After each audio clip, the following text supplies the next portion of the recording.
Da er vi oppe på Valdresflya. Her er vi på Gjendesheim. Og her går sola nedover Besseggen. Ja, da er vi på vei opp på Veslefjell. Da går vi mot Memmerubu over Besseggen.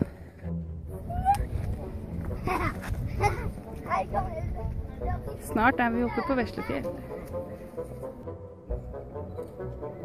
Og der nede er Gjendesheim, så vi har da gått et godt stykke. Vi har brukt en time hittil. Nå er vi oppe på Veslefjell. Og vi er ganske slitne. Der oppe er toppen av Veslefjell med en kjempestor varpe på. Det er det høyeste punktet på turen. Nå er vi snart der. Nå er vi på toppen av Veslefjell. Her nedover går Besseggen. Der skal vi snart gå.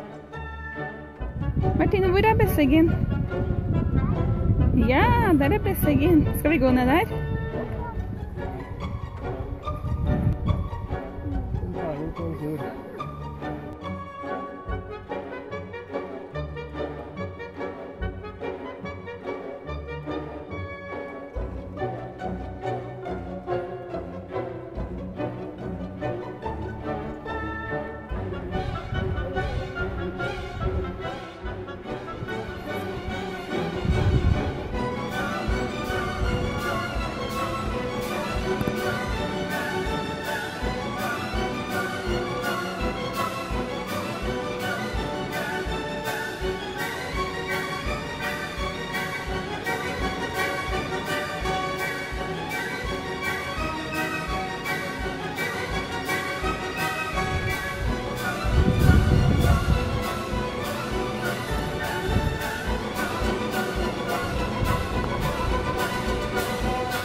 Her er vi nede på vannet.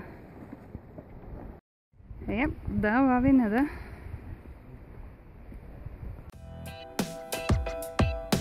Det her er Besseggen som vi gikk på.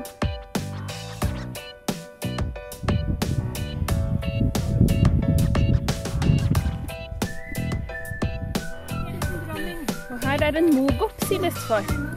Og de er sjeldne.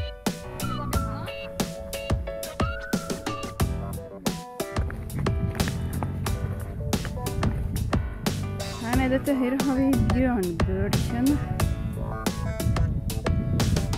Her.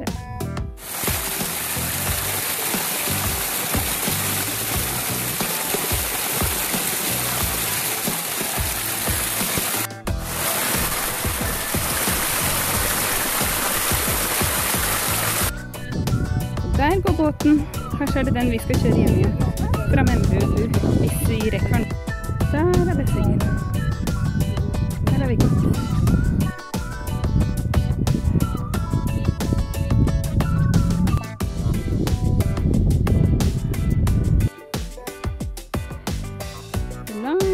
Langt her borte i midten, der er Gjendesheim, og helt derfra har vi gått. Vi er langt altså. Til venstre der ser vi Besseggen.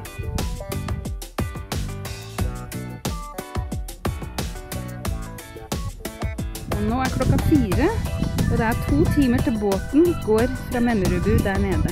Ved delta der midt i bildet. Så nå er det bare å gå på nedover.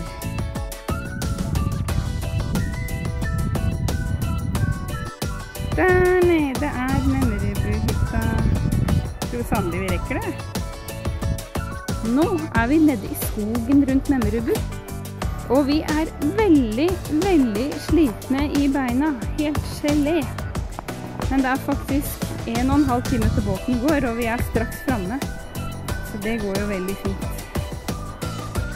Der! Memmerubu! Nå kommer båten. Den skal vi kjøre tilbake til Gjendesheim.